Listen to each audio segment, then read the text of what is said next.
Good morning and welcome to this virtual event regarding the report on Russia produced by the previous Intelligence and Security Committee of Parliament. As chairman of the committee, I'm hosting the event. However, I shall not be speaking to the report itself. The inquiry and report were ably conducted by my predecessor, the Right Honourable Dominic Grieve, and the members of his committee. I myself am not in a position to discuss the report or its contents. I am, however, delighted to be joined by two members of the current committee who also served on the previous committee. Kevin Jones and Stuart Hosey both worked on the Russia inquiry and produced this report. They will make a statement now about the report explaining its findings and are then happy to answer any questions you may have. Kevin, over to you.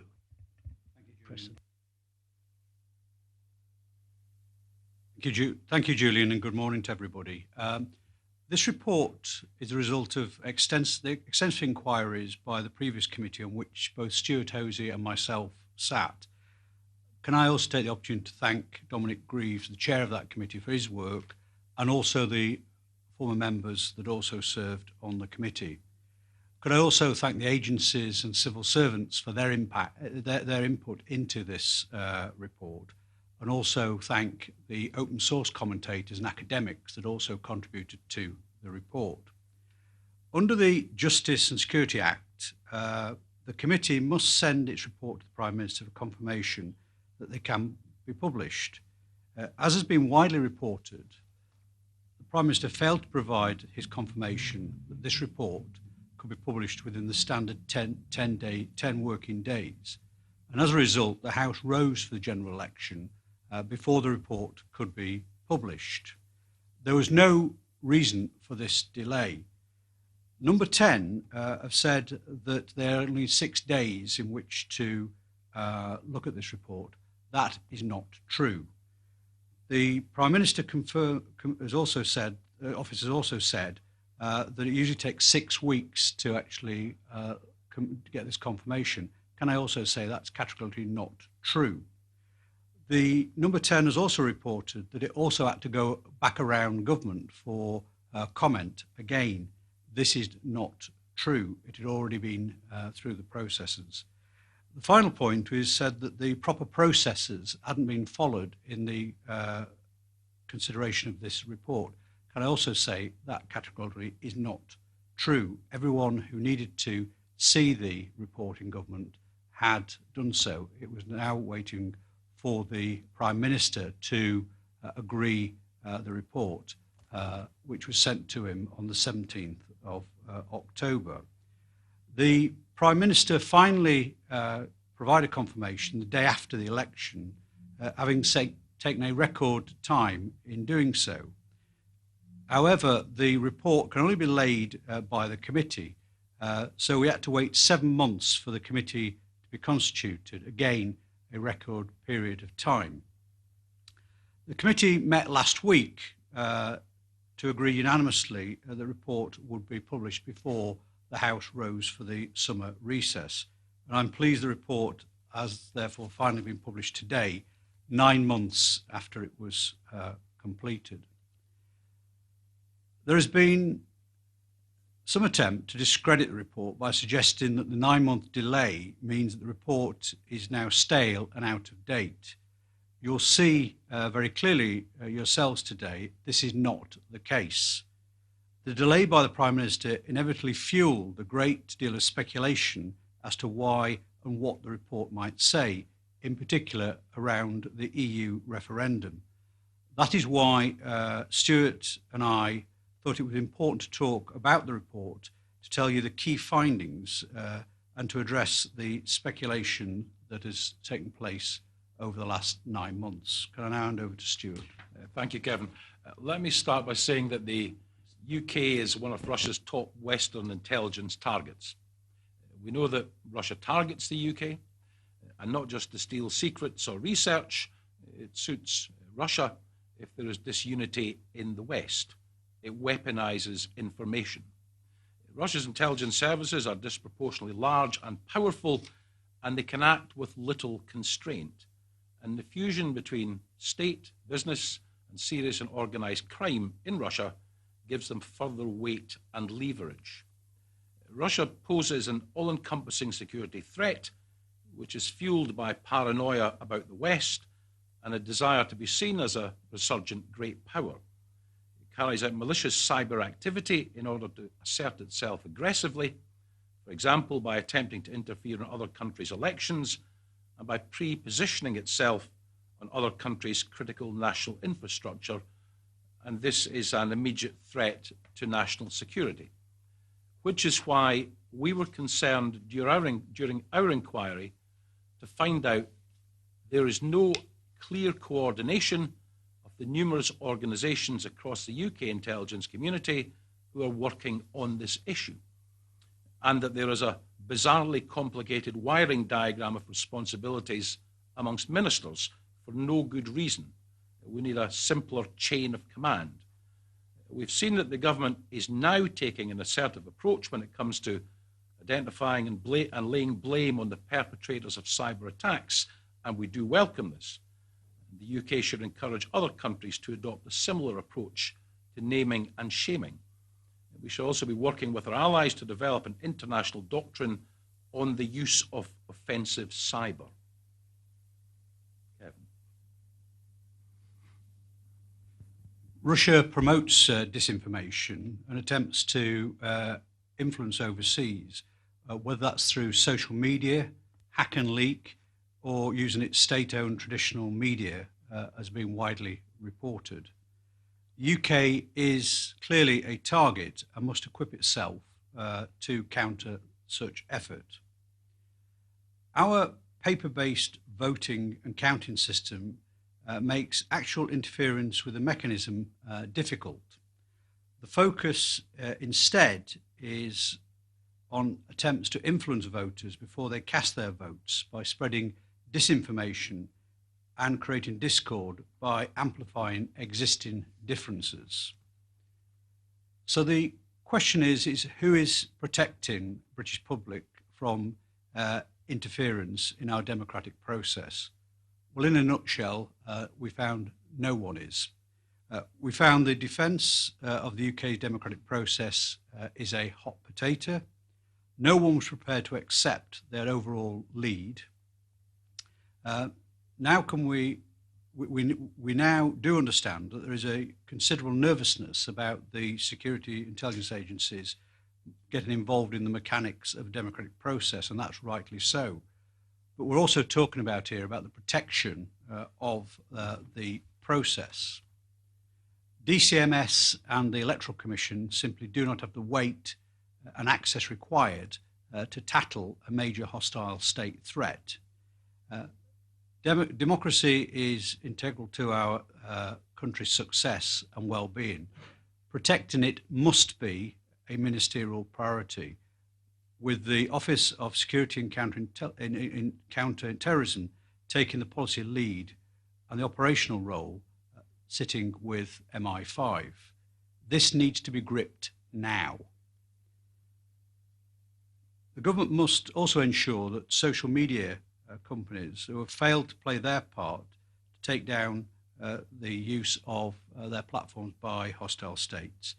We need clear deadlines within which material will be removed, and government need to name and shame those who fail to do so.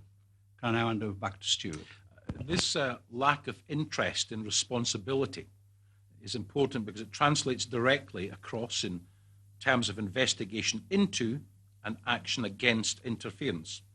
And we saw that when we looked into allegations that Russia sought to influence voters in the 2016 referendum on the UK's membership of the European Union.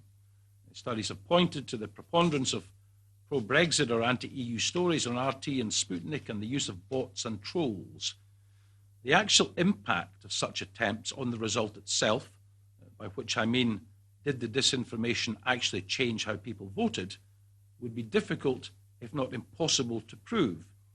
There has, however, been speculation that this report was going to reveal either that Russia had interfered in or sought to influence the referendum. In the committee's view, it's worse than that. The report reveals that no one in government knew if Russia interfered in or sought to influence the referendum because they did not want to know. The UK government have actively avoided looking for evidence that Russia interfered. We were told that they hadn't seen any evidence, but that is meaningless if they hadn't looked for it. The committee found it astonishing that no one in government had sought beforehand to protect the referendum from such attempts or investigated afterwards what attempts to influence it there may have been. The government, the UK government, should have recognised the threat back in 2014 in relation to the Scottish referendum, but it didn't. It didn't understand the threat until after the hack and leak operation against the Democratic National Committee in the United States. And because it was too slow to recognise the threat, it didn't take action to protect the UK in 2016. One would have thought that once the existence of that threat had been understood, seeing what had happened in the US, that someone here would have wanted to understand the extent and nature of the threat to the UK, and we wanted to see the post-referendum assessment. But there isn't one. There has been no assessment of Russian interference in the EU referendum, and this goes back to nobody wanting to touch this issue with a 10-foot pole. This is in stark contrast to the US response to reports of interference in the 2016 presidential elections. No matter how politically awkward or potentially embarrassing, there should have been an assessment of Russian interference in the EU referendum, and there must now be one. And the public must be told the results of that assessment. We heard last week the government disclosed details of attempts to influence the 2019 election. And there was considerable suspicion about the timing of that announcement and whether it was designed to draw the sting from this report.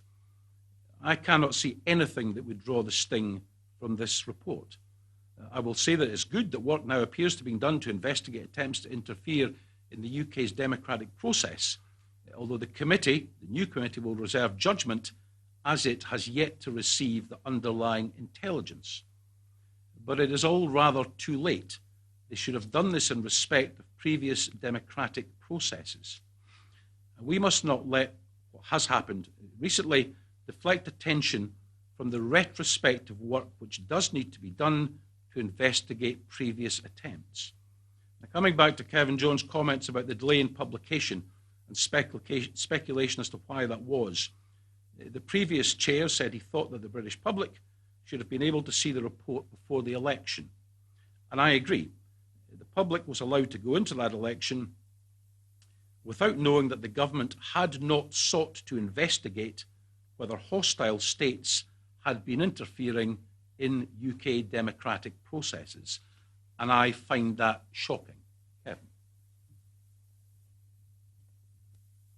Stuart. The outrage isn't that there was interference.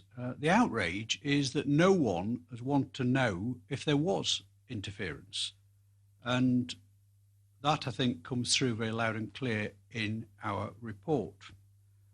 What we do know about Russian influence in the UK is that it's the new normal.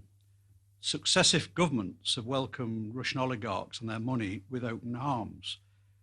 And there is a lot of Russians with very close links to Putin who are now very well integrated into both UK business, political and social scene, in what has been referred to as Londongrad. Yet few, if any, questions have been asked regarding the provenance of considerable wealth. This open door approach has provided an ideal mechanism by which illicit finance could be recycled through the London laundromat. And it is not just the oligarchs either. The arrival of Russian money has resulted in a growth industry of enablers. Lawyers, accountants, estate agents have all played a role, wittingly or unwittingly, and formed a buffer of Westerners who are de facto agents of the Russian state. There is an obvious inherent tension between the government's posterity agenda and the need to protect national security. To a certain extent, this cannot be untangled. The priority now must be to mitigate the risk and ensure that where hostile activity is uncovered, that proper tools exist to tackle it at its source and to challenge it. Stuart.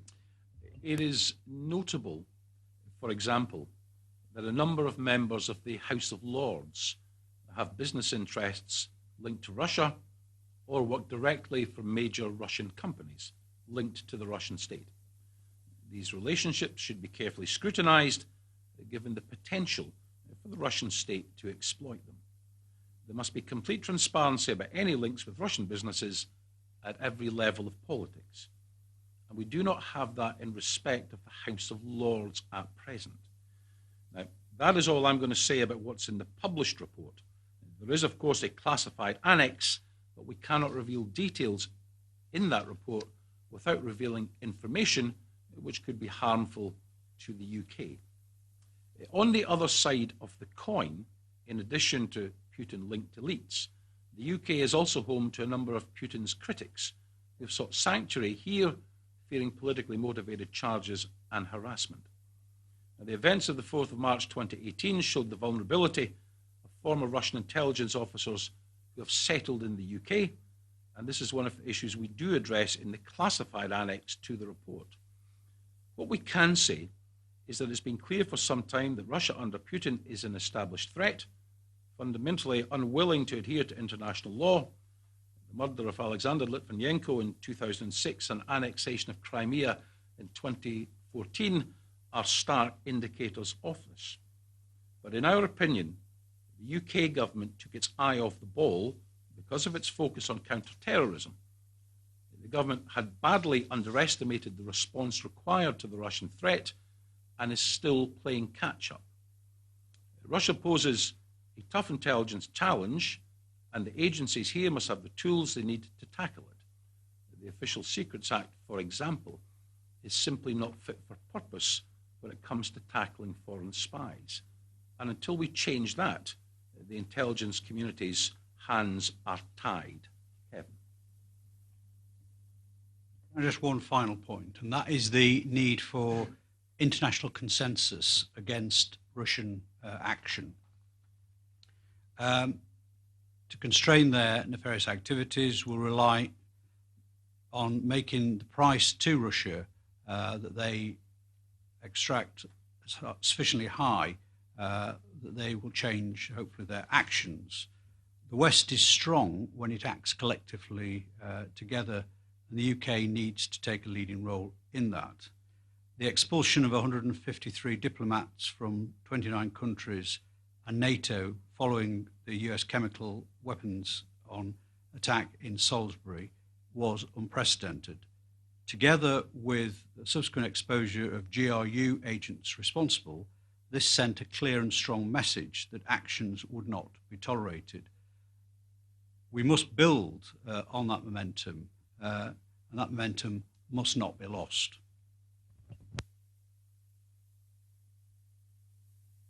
So we're now ready to take some questions, and I have a list so far of 10 people, and the first will be Laura Koonsberg from the BBC.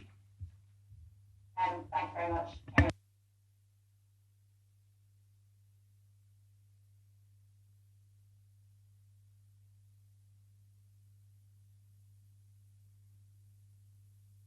They simply dropped the ball in terms of looking for political interference. And who do you hold responsible for the failure to look for evidence of what was really going on? Would like to take that.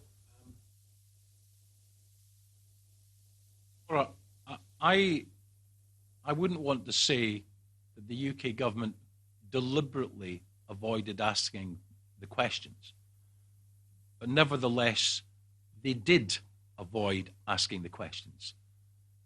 And the real criticism is that after the Scottish referendum in 2014, after the DNC hack and leak episode in 2016, it must have been clear that had they looked for similar evidence in the UK, as the report said, it would have been extraordinary if they hadn't reached the same conclusions. So I'm not going to say this was a deliberate act of omission, but an act of omission it was nevertheless, and it's left the UK vulnerable because we do not yet know the scale and scope of the interference. Can I just add to that, is the security and defence, I think, of not only our democracy but our people should be the first role of government. The government here have clearly let us down because, as Stuart has outlined, it wasn't that this was some type of wild fishing expedition you'd be going on. There was clear evidence, not only just from the Scottish referendum, but also the democratic leak in the United States. And so serious questions need to be asked why ministers didn't then see that they should at least look at the level of Russian interference in those elections.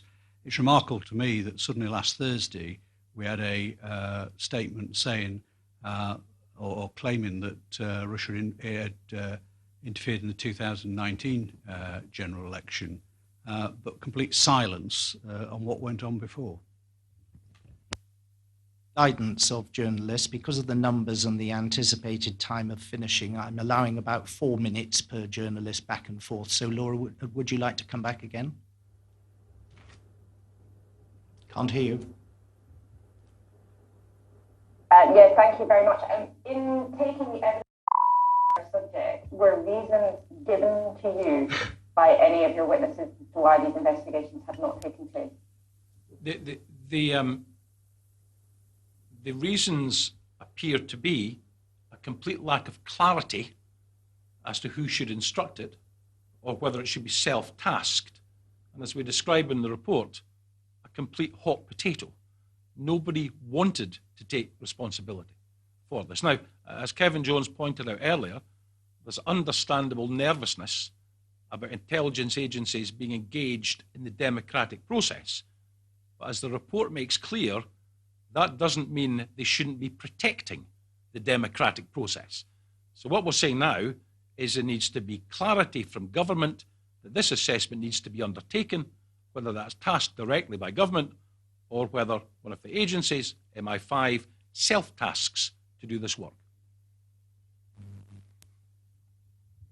The written evidence, because we as a committee look at evidence, the evidence which the government provided said they had not seen any successful interference in the UK democratic process or any activities that has led to impact on elections, for example, influence results.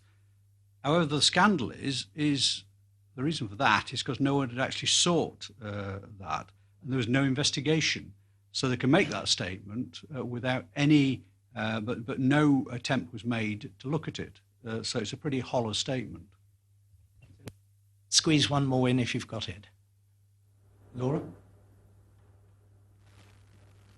Would you like to ask one more question? Can't hear you. Obviously, spooks are causing problems here. There we go. There we go. Finally, thank you. There's a problem with the mute button. Thanks very much. Mr. Jones, can I just ask you to clarify, Brady, you've accused the Prime Minister of misleading people around the process of the publication of this report. Are you saying he's lied about why it should be published?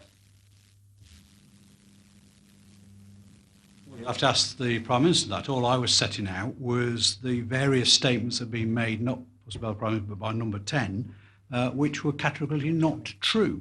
And, they are facts. And it's, I know there's a new thing that if Number 10 says something, it's got to be true. Unfortunately, on this occasion, it clearly wasn't. I think I listed at least 4 occasions, which all four statements made by Number 10 can be refuted. Thank you very much, Laura. So the next person on my list is Deborah Haynes. Deborah.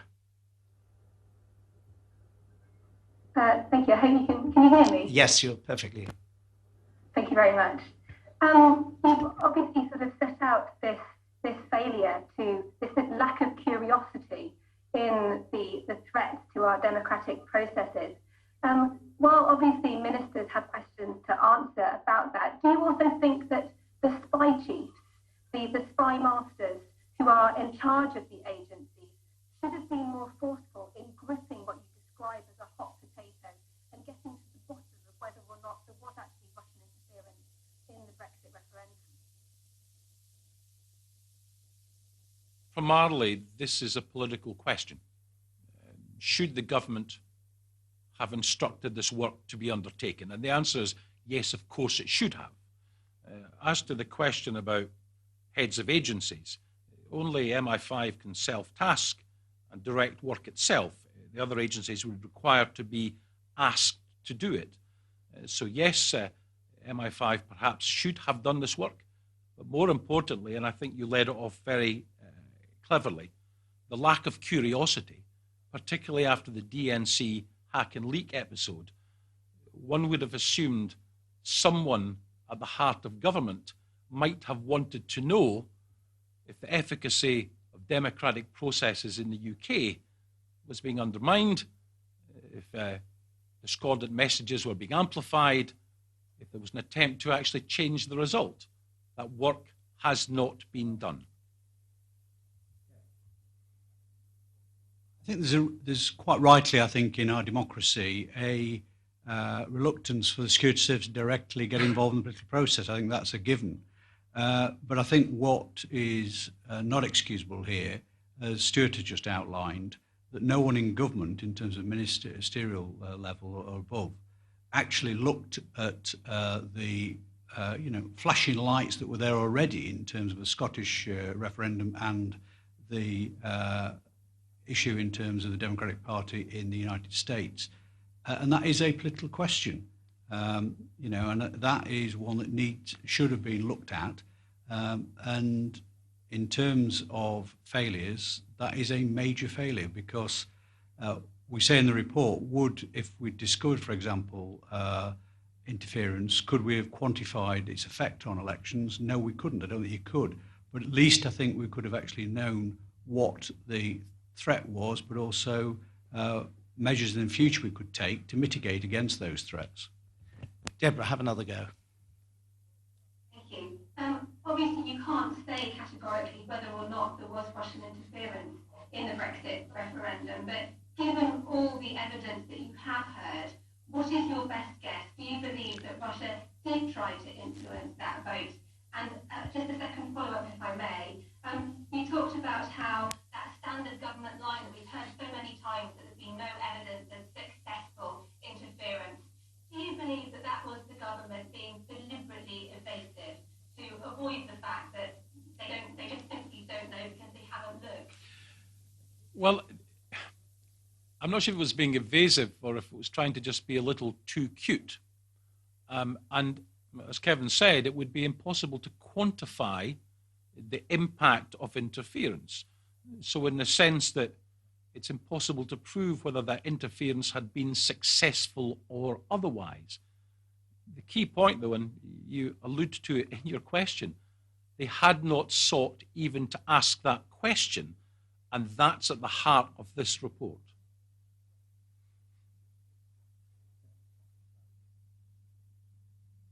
Deborah, I think the question is this, and I think there's obviously a misunderstanding of the role of this committee. We deal with evidence. We have extensive powers, including access to some of the most highly classified and secret material that is available to government. There was no evidence that we saw, and the reason why there was no evidence, because no one had actually asked for the work to be done. So in terms of saying, did Russia interfere in the EU referendum, you can't say that, but no one in government asked that either. So on the evidence we saw, I think we came to the conclusion that we can't make a judgment call, and Stuart's right, even if there had been an investigation into it, quantifying the effect of that actually on the result would be very difficult. But we saw no evidence because there was no evidence, and no one in government sought to look or ask the questions that needed to be asked. One more, Deborah? Well, I mean, given that that's your finding, are you now going to, are you demanding that they do go and look and find out? And will you, as a committee, be following up this inquiry and investigating and finding out conclusively whether or not Russia did influence in our democratic events like the referendum? Well, we cannot ask the agencies to do work. We can only ask them to tell us what they already know. But it's self-evident from the publication of this report that the government should now sit up and pay attention, and we have welcomed, as I said, the work that they appear to have done in relation to 2019, but we've yet to see the evidence of that. What we've also said is that the committee will now look at any evidence which comes forward in relation to what's happened 2019 and beyond. We would also agree, and it's in the report, with the DCMS Select Committee, which has made a similar request to government in the past, that it should try to understand the scale and nature of the interference in previous electoral and democratic events. What I would say is this: we had a written ministerial statement last week suggesting that from the Foreign Secretary suggesting that Russia had interfered in the 2019 general election. We have seen no evidence of that because we've not been provided with any of the intelligence which supports that statement. We've asked to see it.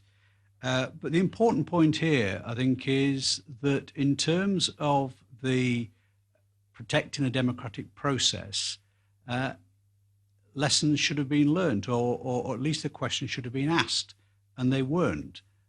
So if, and the report is very clear, we suggest government should now do it. But as Stuart said, we can't task the agencies or anyone else to undertake this review. Thank you, Kevin. We now come to Andy Bell of 5 News.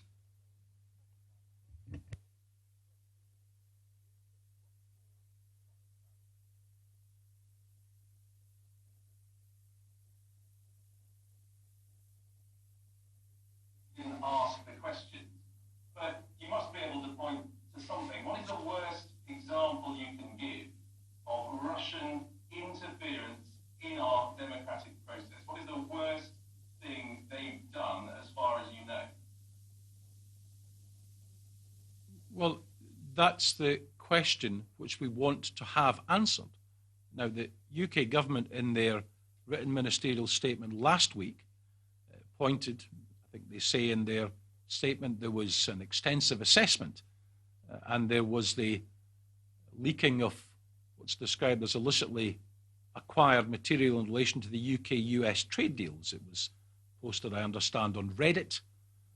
The UK government say it didn't gain traction, but it was clearly being put out there, according to the UK government, in order to interfere directly in a UK election. Now, I'm not going to say that's the worst that's happened because, and this is the whole point, Andy, and it's alluded to in your question directly, we don't know because no assessment of previous electoral events was undertaken or requested, and that's absolutely shocking given what we do know about Russian interference, particularly the hack and leak operation at the Democratic National Committee in the United States.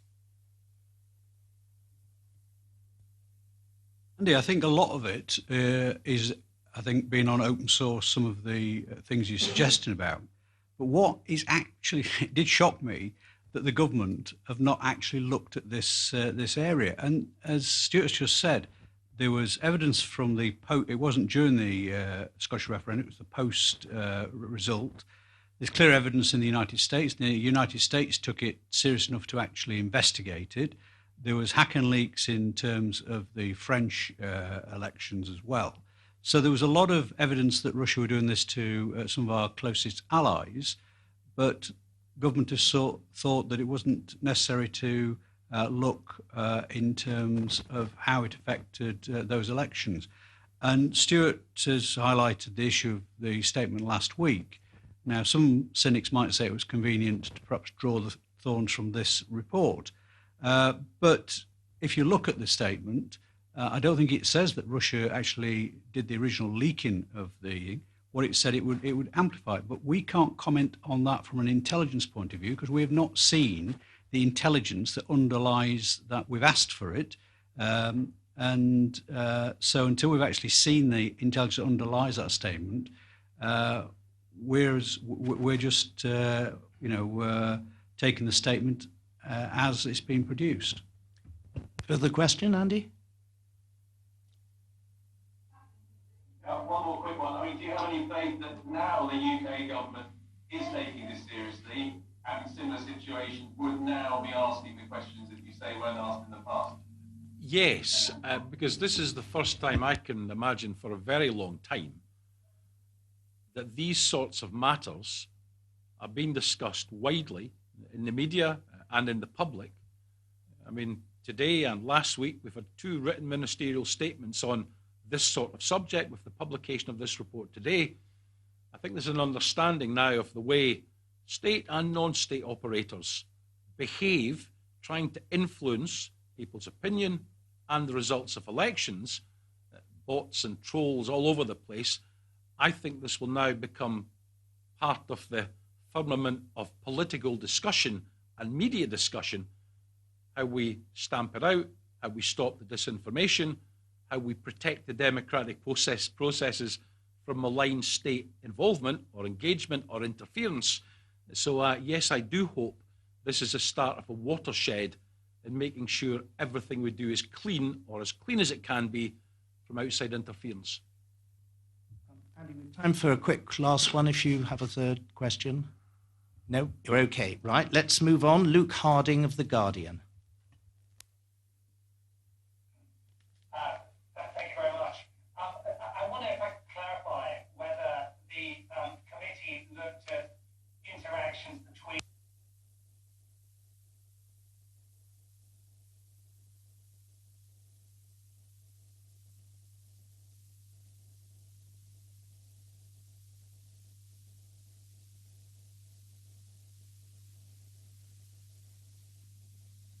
All I can say is that the only reference to it is, I think, on page 50. Sorry, is footnote 50 on page 13 in the report.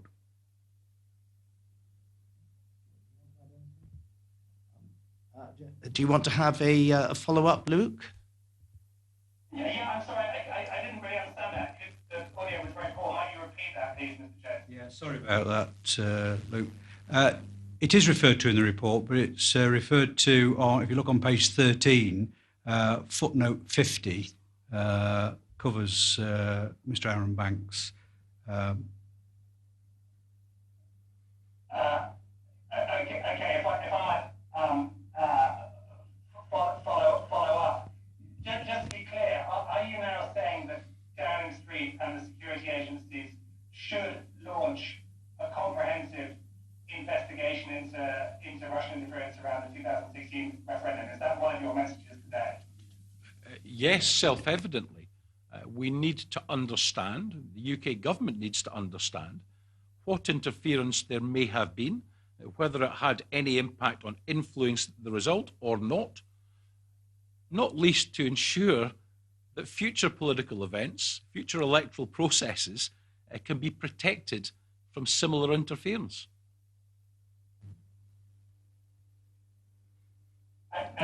Sorry, Luke, Kevin wants to come in. Just hold on. Yeah, the clear line is yes, we do, because it's not just about looking historically at what happened or didn't happen, but it's actually making sure that we can have the integrity going forward, knowing the threat, putting in policy place that protect the democratic process.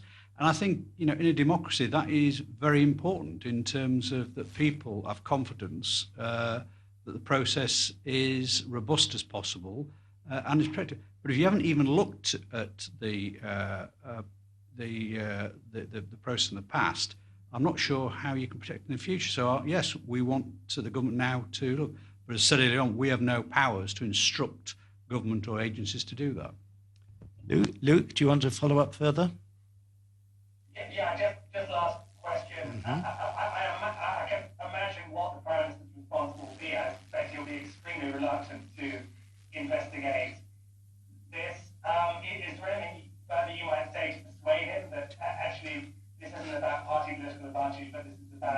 integrity of British democratic processes? This is not about party politics. It's above that. It's actually about making sure that our political process is as secure as possible, that people have faith that their vote counts. And it is important, and I would say this very clearly, is that, and I know a lot of accusation has been made about the past chair of and the personalities on the committee that drew up this report. That wasn't the main. That was nothing to do with it at all. It was to actually ensure that we actually looked at Russian interference in the political system. And if we are going to have integrity of the system going forward, we need to, one, see it as a threat, but also, more importantly, learn lessons and see if there are things we need to change, for example, to ensure that that electoral system is secure. Because democracy at the end of the day is very precious. Thank you, Kevin. So we'll now move on to Sam Lister of The Express.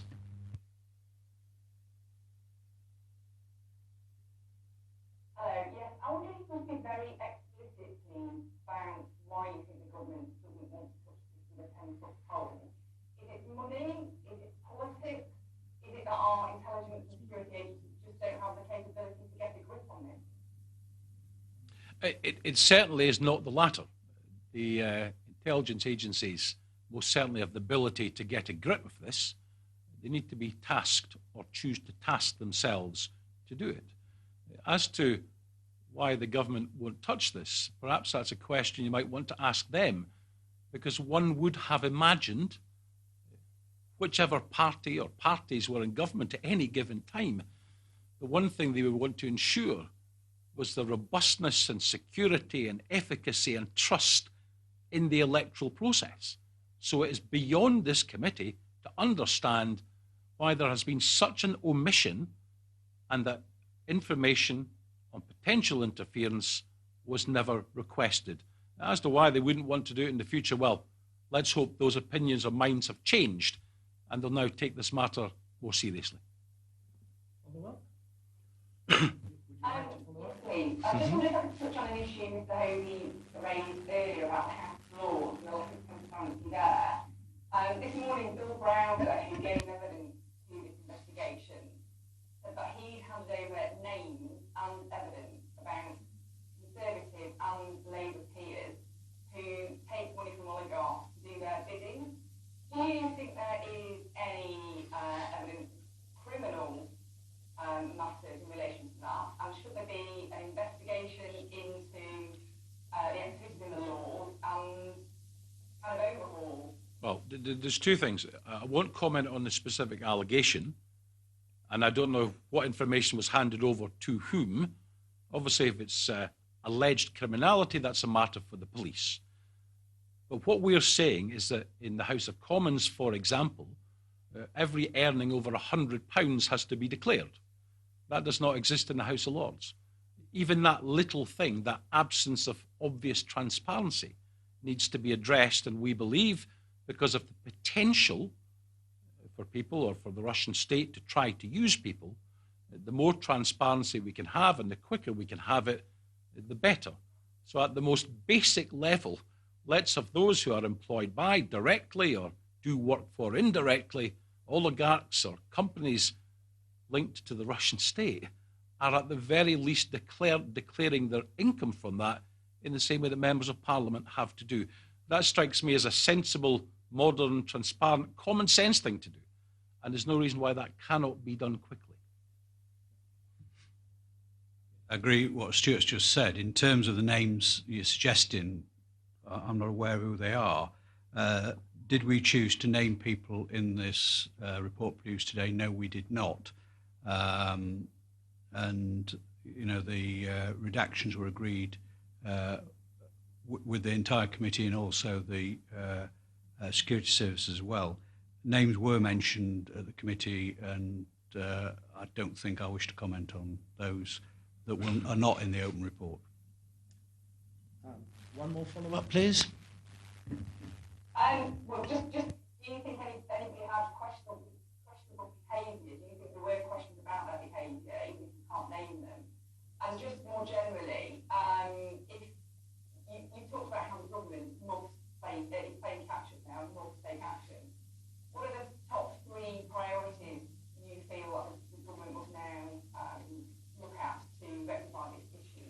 Well, there are many things they could do. But if you want three, let's start with investigate thoroughly whether there has been interference historically. Let's do the transparency on the House of Lords. And of course, there's so much more in this report than the rather narrow scope we've spoken about so far. There's a revamp needed of the Official Secrets Act. It is not illegal to be a foreign agent in the UK today. It's not illegal to spy. It's only illegal once you pass information over. That surely can't be right. So there's three off the top of my head. There are many more. Individuals need to take responsibility for their own actions in terms of how they operate, but I'm not going to comment on names in terms of that you referred to. There is an access report which we will not comment on because of the nature of the material in that for national security reasons. In terms of if there is criminality, that, as Stuart said, is a matter for the police. But the best issue here is transparency, so we know what people's connections are, what they're doing, and I think that would be important for those individuals on the list you refer to. I think it's for them to comment on why, what their actions are, not this committee. Thank you. Thank you very much, Sam. We now move to Larissa Brown.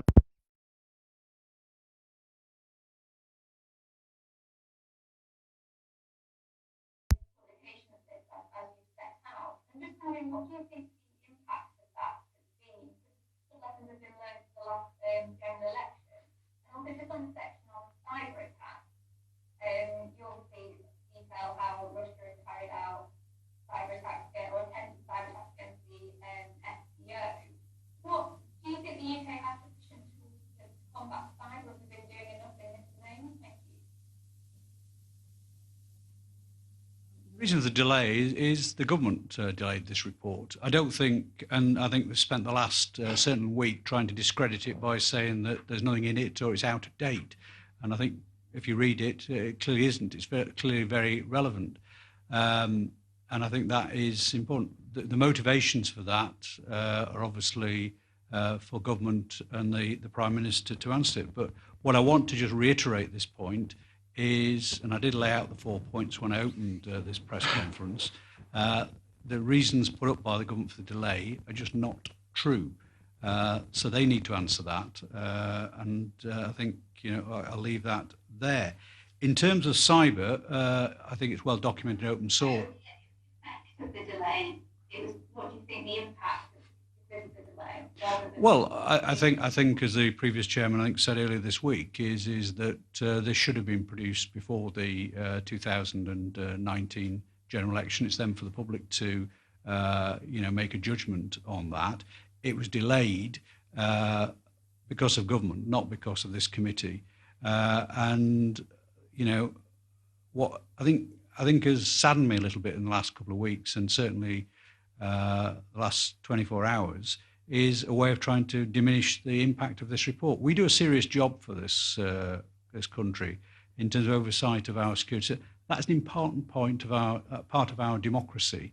And I think the way in which the government have tried to politicise this, but also I think tried to more or less push this report aside, doesn't help in terms of the important role that this committee and Parliament has in terms of scrutinising, scrutinising our democracy. Because if we are going to have faith in our security services, and we have brave men and women who work for us, and the public have trust in them, parliamentary oversight is very important. I'll let Stuart do the cyber one. Larissa, I think there's two answers to your question. The impact is that any lessons which could have been learned will now be learned rather later than they ought to have been, perhaps too late to stop some other cyber attacks. But the other thing we need to learn from it is that what we have, and I said this in the opening remarks, is a ridiculously complex wiring diagram of responsibilities in relation to cyber alone. It's in the report, it's in paragraph 18. But just as an example, the Foreign Secretary has responsibility for the National Cyber Security Centre. The Defence Secretary has overall responsibility for offensive cyber and for the National Offensive Cyber Programme. The Secretary of State at DCMS leads on digital matters. The Chancellor of the Duchy of Lancaster is responsible for the National Cyber Security Strategy. That's different to the National Centre for Cyber Security. This is ridiculous. So we probably should have learned a little sooner that this complex wiring diagram isn't fit for purpose either. So there are a number of lessons that went unlearned early enough.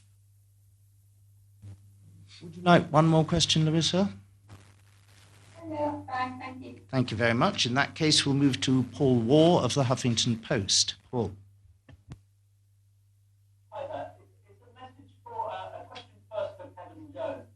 There's a key line in this report where you state it appears the intelligence community did learn the lessons from the American experience, and the British government recognised the Russian threat to the UK's democratic processes.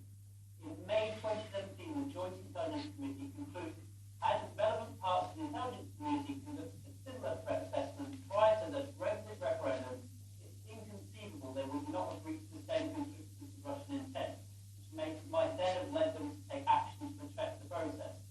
Now, you've talked a lot about the UK government failures here, but to what extent are the intelligence agencies as well at fault here? Should they have waited for minutes?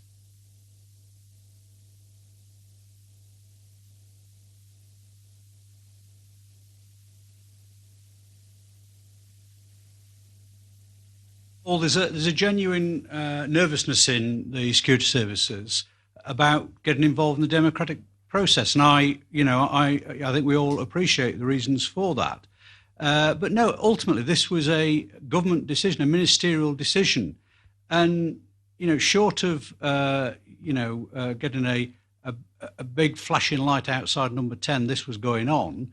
They could have missed this. And it wasn't taken. So I think to sidestep and say blame the agencies is not fair, because I wouldn't want to live in a society where our security services are politically directed. That's going down a road which I don't think is very healthy for democracy, and also very healthy for a society I certainly want to live in. So no, the government have got to take responsibility for this. They can't sidestep it and blame other people. A decision was taken not to. The evidence was there from those, and that's the quote you've just given in the report is the conclusion we've come to. Stuart. Paul, the quote you read out, that if they'd done the same investigation, they'd have reached the same conclusions, that's really damning of the government. Subsequent failure not to undertake that investigation or assessment. It's not that they didn't know by then what was going on in other parts of the world. And we still are left flummoxed as to understand why no one, as one of your colleagues asked earlier, lacked the curiosity to say, are we fully protected here? What's going on? And what more needs to be done to beef up, particularly the cyber defences? Paul, come back. Yeah, can I check more precisely who you think is to blame or is responsible within the government? You keep saying, obviously, the UK government has some serious failures here. Are you talking about both the Cameron government in its darkest days? Are you talking about the May government, and in particular, Foreign Secretary under Theresa May, Boris Johnson, for failing to grip this? Who are you talking about? Or all of them? Well, you'll be aware that UK governments now have a penchant for talking about the whole of government approach, a joined up approach. Whether it's joined up or not is a matter for another time, but they talk about a whole of government approach. When it comes to national security, when it comes to cyber security, as I've just laid out, covering multiple departments, this should have been a cabinet decision. In one sense, whether it was Cameron or May or Johnston at the helm is almost irrelevant. The action required to be taken to assess and identify the threat and put in place the defences should have been undertaken by government with a decision made at a cabinet level, and that appears to us simply not to have happened. So, sorry, Paul. Paul, Kevin's coming in. Sorry, Paul. Can I just say, Yeah. I concur with what Stuart said. Ultimately, the Prime Minister of the day, is responsible for how his or her government is conducted. And in terms of that decision and oversight, the responsibilities got to ultimately lie with them. If you want the Harry Truman, the book has to stop somewhere. Paul? Yeah, just the final one to Stuart. He said earlier that you believe that ministers actively avoided checking into this whole matter. Do you have any evidence that they actively avoided it? Sorry, I said quite the reverse. I was saying there was no active running. I thought I said there was no active running away from this, but nevertheless, no action was taken and it wasn't investigated. I just want to clarify, the hot potato remark was about this issue that the press release makes very clear, which is about which of the agencies should take the lead in protecting our systems from threats of this sort. So that's really where we make a firm recommendation. And in a way, it's commendable that the intelligence services are reluctant to get in too close to the party political process and the electoral process, but somebody has to protect them and somebody has to take lead responsibility, and the report clearly makes recommendations. Just want to get that on the record. So we now come to Ben Glaze of the Mirror.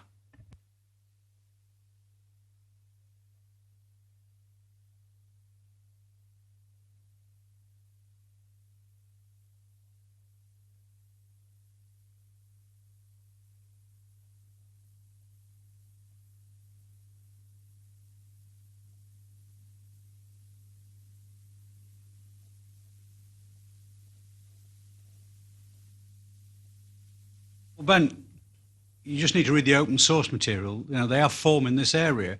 And the report says, it takes a number of different approaches, whether it be the influence event in terms of fake news that has been highlighted in the report, but also amplifying, and that's aimed really at amplifying already existing divisions within electoral systems.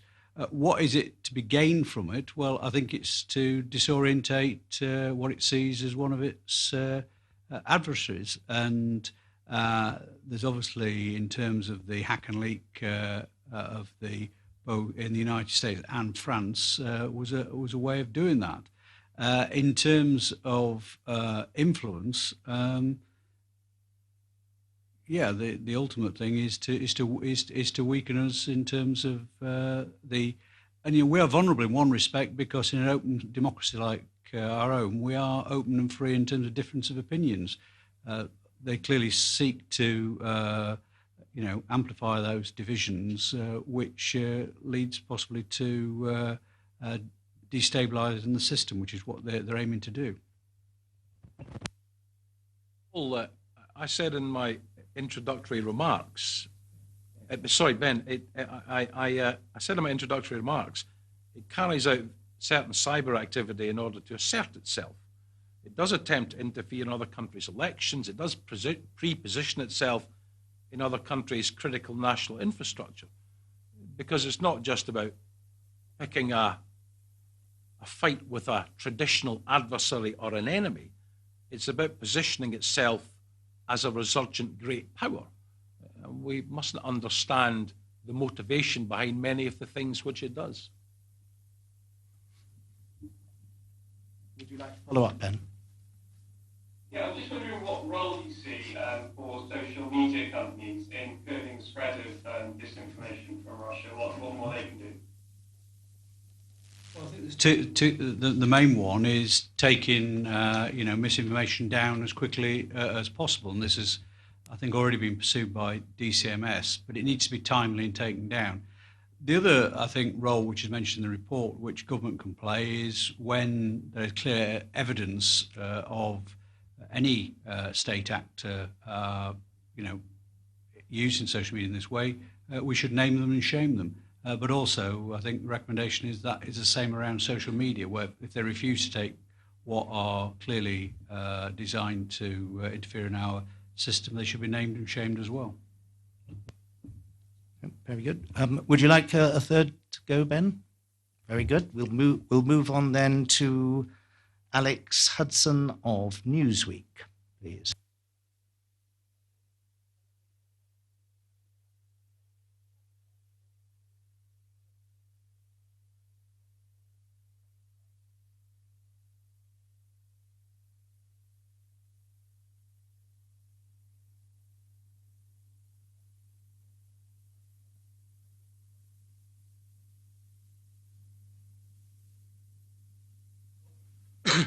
If you look at what the government said in the written ministerial statement last week, they said, after an analysis, the government has concluded it's almost certain Russian actors sought to interfere in the 2019 general election through the online amplification of illicitly acquired and leaked government documents. And it goes on in that vein. So this committee will undertake to, or the new committee will undertake to seek further inquiries into this, to actually see the evidence, the intelligence that would stand this up, at which point we'll be able to answer the question much more clearly. Was the interference widespread? Did it simply take a few dodgy documents and amplify them? Did it seek or achieve in changing how people voted, although that's unlikely? Only after we begin to see some of the intelligence behind the government statement and other information, we'll be able to answer fully the question about the scale and scope of the interference that you're asking. Thanks, Alex. We as a committee have access to request the classified information behind this WMS. We've done that. We've asked for that. But we're a bit limited in the sense that at this time, we can't really say a great deal more than is in the public domain, because we've not seen any of the classified material which the government used to come to this conclusion. Likewise, we've not also seen any classified information about any wider involvement or alleged involvement in the 2019 general election. As Stuart's just said, once we see that classified information, then we could make a judgment on that WMS. But as I said, I think earlier on, it did come as a little surprise to I think a number of the members of the committee that this WMS came out the week before this Russia report was being. But we will assess it once we get the intelligence and make a view. But we can't really say anything more because we haven't seen it. Are you more hopeful that the evidence will be much better this time compared to the previous time the evidence you have looked through?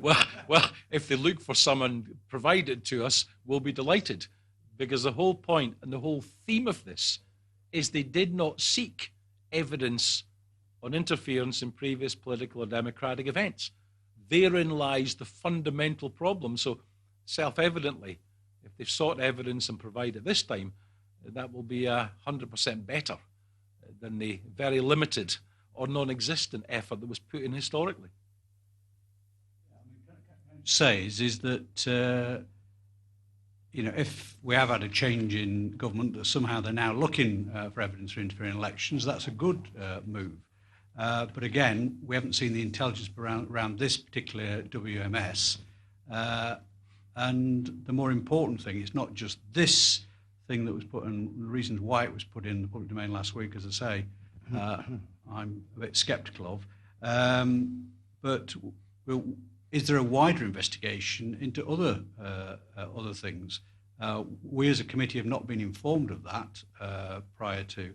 And as I say, the first we heard of this last week was when we received the WMS on Thursday morning. Would you like to come back further? Yes, if I may. Yeah. Given Mike Pompeo's in the UK today, and he's very keenly focused on China, and he's met with China all this morning, we believe, do you think that the work on Russia has actually fallen down a priority list for government, particularly in diplomatic relationships overseas, particularly with the US, because of recent political focus on China and Hong Kong? And how are you hoping that this report will bring it back to the top of the agenda? Well, the fact that we've got journalist after journalist speaking about it today, that this report has been much awaited, and I don't think lets people down. This is not out of date. I think this brings Russia back up the political and diplomatic agenda, as it should do. And that's not to take any focus off of China at all, of course, but sometimes governments need to think about more than one thing simultaneously, particularly when it comes to important foreign affairs matters. I mean, China's got a lot of attention in the last few months, certainly within Parliament. One could ask why similar questions aren't being asked around Russia's involvement. And I think the point I would make is that I think the Russian ambassador said the weekend that he wants good relationships with the UK.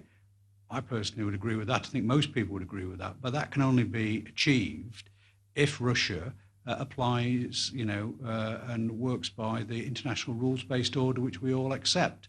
And I think without that, Russia continues to be a threat to the UK. And this is why it's remarkable that the government haven't looked at what involvement they've had in terms of previous elections, apart from, say, the late WMS last week on the 2019 general election. Thank you very much, Alex. And before you leave us, I'd just like to point out for the record that I'm sure with regard to the issuing of the written ministerial statement, the government would undoubtedly say that they briefed the new committee at the first opportunity, so soon after it had been formed. The trouble is, of course, the committee should have been formed a lot earlier.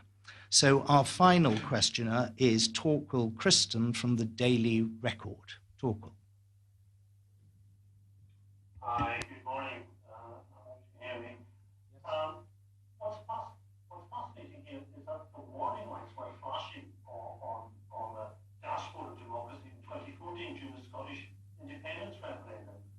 You refer to open source material on that. I wonder if you can tell us a little bit about that and whether the committee itself investigated these allegations.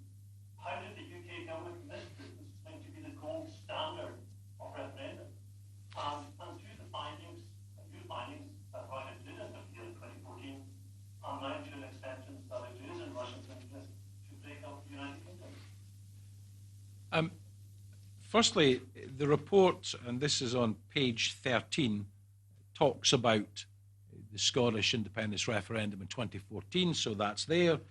And there is a very clear footnote on that page, which I'll read for clarity, Torquil.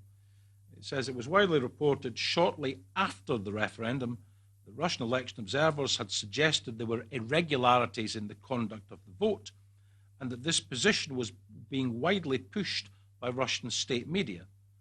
We understand the UK government viewed this as primarily aimed at discrediting the UK in the eyes of a domestic Russian audience. But nevertheless, those messages post-referendum were being put out there to discredit the results. So you're absolutely right. That was a warning light. There were subsequent ones, the 2016 DNC, hack and leak, the En Marche in France. And it wasn't the case that the government weren't told they should be looking at this. On page 14, again, this is in a footnote, but I'm sure you'll avidly read it over the next few days, the DCMS Select Committee called on the government to launch an independent investigation into foreign influence, disinformation funding, voter manipulation, and the sharing of data in relation to the Scottish independence referendum. So the government were told by a select committee of the House, not us, but another select committee, to undertake precisely the work that would have identified the scale and scope of this threat. As I said, I don't. Sorry. Hold on, please. We've got Kevin yet. Yeah. Sorry, I'm sorry. Sorry, will you stop, please? I'm sorry, will you stop? We've got Kevin to reply first. Okay, I'll call you in, don't worry. Yeah. No, as Stuart said, all the evidence was there from the Scottish referendum.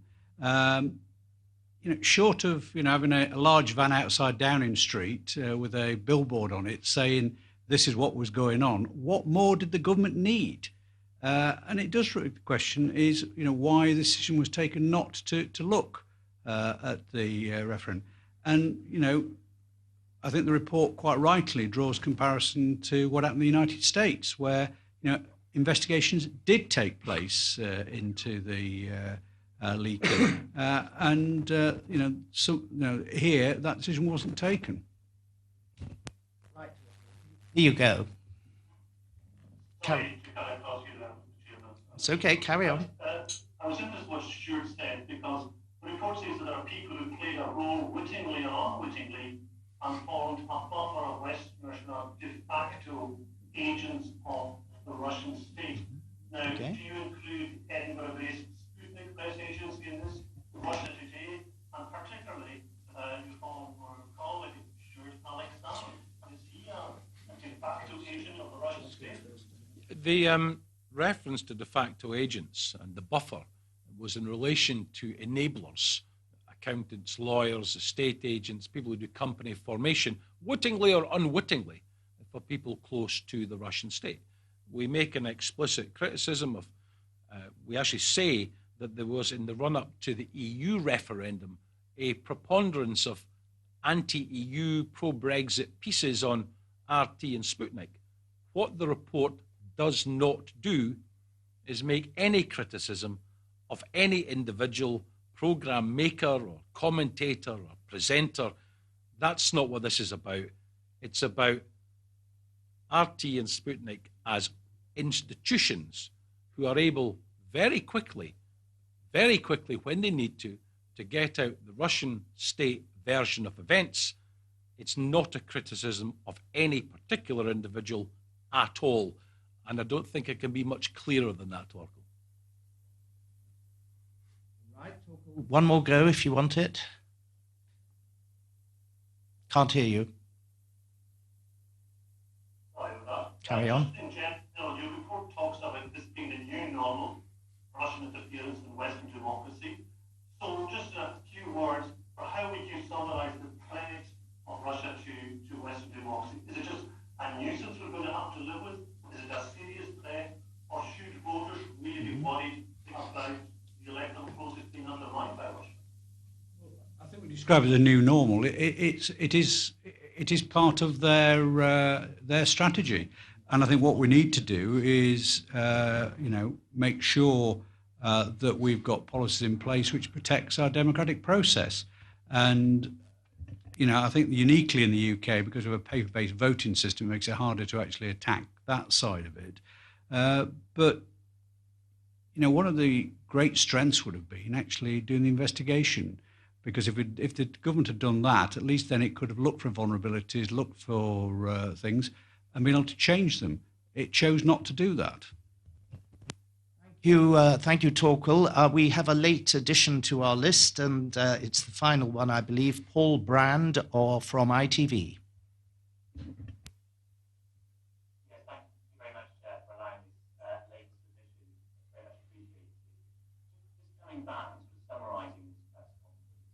Fundamentally, do you believe the government has been reluctant to look at Russian interference in the Brexit referendum because the government is run by the winning side? No, that's a very political question, which I don't think we can answer. All we can say, and all the report says, is that they didn't seek the information.